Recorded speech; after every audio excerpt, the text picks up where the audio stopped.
active. So we have to have vitamin B6.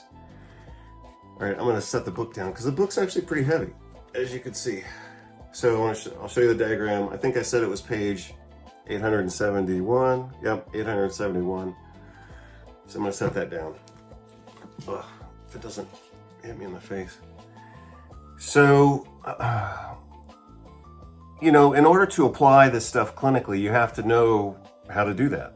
So I just told you that the conversion from glutamate to GABA, which is a good thing, requires B6.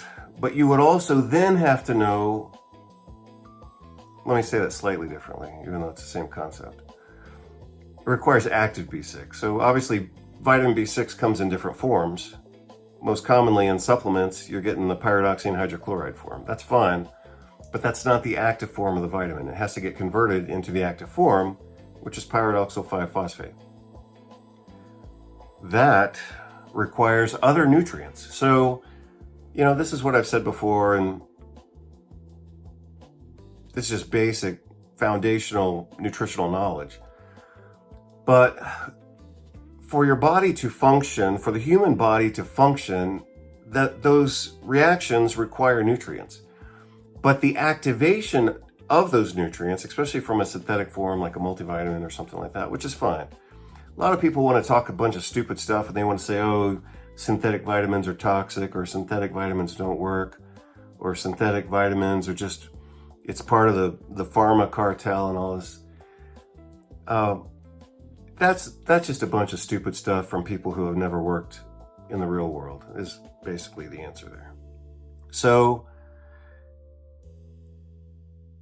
and that's just the truth of it, you know. Synthetic vitamins still work. That's why we use them. That's why they're sold. But you just have to know how to use them. If you take someone with multiple nutritional deficiencies and you give them B6, yeah, the B6 probably isn't going to work because you don't have the other cofactors. But sometimes that's the only answer. I mean, again, I'm going to be critical of the whole, just the stupid stuff I see on whatever, YouTube and all these influencer people. Fine, be an influencer, but be a good one at least, you know. So sometimes people need high doses of vitamins that could never be attained from a natural food source. So for example, if we are to talk about the perfect example, that would be what's called pyridoxine-dependent epilepsy. It should be called pyridoxine-responsive epilepsy. But this is a genetic disease that causes a defect in the enzyme that converts glutamate to GABA. So these people are born with a genetic defect. They cannot convert glutamate to GABA, and as a result, they have way too much glutamate and not enough GABA, which of course causes neurotoxicity and seizures and lifelong epilepsy and brain damage. And these patients, usually kids, end up with brain damage when they're still little babies. So the solution, the medical solution to that, is the universal solution, which is to give them high doses of B6. But when we say high doses, we're usually talking like 500 milligrams a day. You are never going to get 500 milligrams.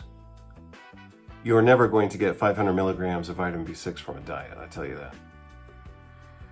So that requires then synthetic B6.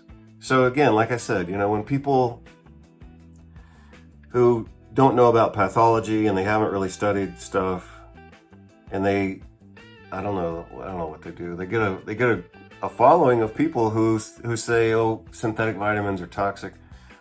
It's just stupid. I mean, synthetic vitamins are life-saving when people need high doses of vitamins, you know? Even cyanocobalamin. I mean, cyanocobalamin is the worst form of vitamin B12, but it can still be life-saving for people who need it. So, is it synthetic? Of course it is. Is it the worst form? Yeah, of course it is. Does it contain cyanide? Yeah, it does. And it can still be life-saving when necessary. So, again, in terms of of black and white, we can't really say, no one should say that synthetic vitamins in their totality are bad or negative or toxic or it's a pharmaceutical conspiracy or whatever else. It's none of that. Generally speaking, because synthetic vitamins can save lives. Cyanocobalamin is a great example. It's the perfect example. Synthetic pyridoxine is a great example. Those are synthetic vitamins that can be life-saving when administered in the right situation. Now, other synthetic vitamins like D-L-tocopherol, I think D-L-tocopherol is garbage. And if my dog Bruno, as you can see behind me in those paintings, if my dog Bruno were still alive, I wouldn't even give Bruno D-L-tocopherol, let alone use it in a supplement for humans. So yeah, some synthetic vitamins are garbage and they should not be used. And D-L-alpha-tocopherol is an example of a vitamin that should not be used by humans.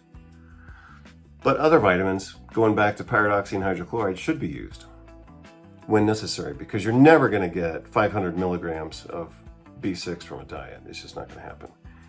And in this case that I'm talking about right now, pyridoxine-dependent epilepsy, when those kids are born with seizures, the only solution that works within minutes is high-dose vitamin B6 to facilitate their conversion of glutamate into GABA. It's life-saving for those kids, and they have to be on it for the rest of their lives, even at high doses.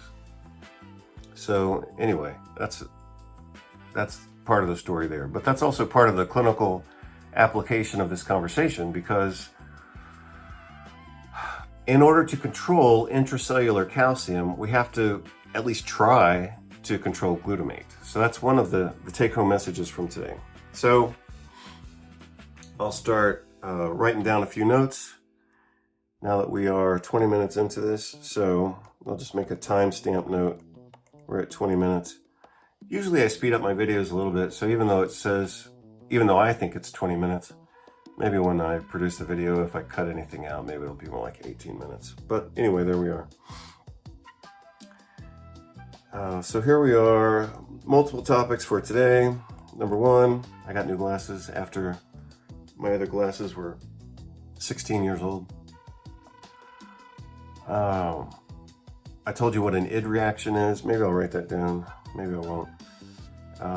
But again, an id reaction is a secondary inflammatory response. It can happen in other parts of the body, but it usually happens here on the sides of the fingers.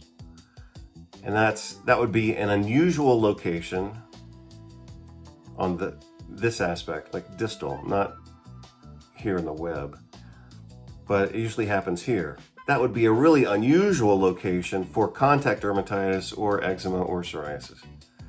So anyway, I could go on about eczema, believe me, because when I was looking up some information about this interface dermatitis reaction, I saw a lot of videos that connected an id reaction with eczema and seborrheic dermatitis, and I was thinking, God, you people just suck.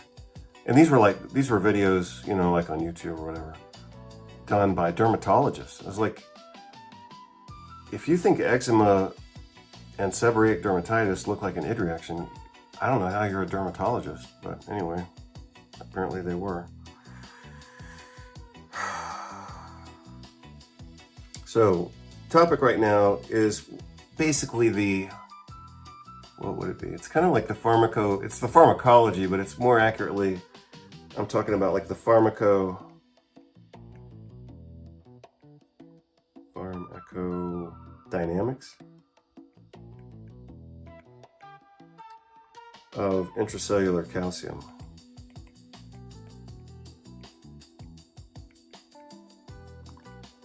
Otherwise known as Ca. And it's a cation, so it's Ca+. I don't think it's Ca++. I think it's just Ca+. Pretty sure about that. So,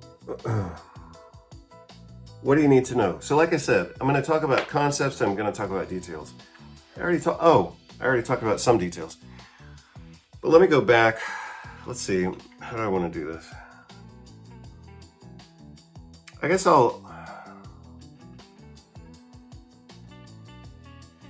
let's see. Let me do it this way, because I'm in within a few seconds of doing it one way or the other. It doesn't really matter that much. But like I said at the start of this, I want to give you like a conceptual overview of intracellular calcium dynamics, but at the same time, I want to give you details to make it practical.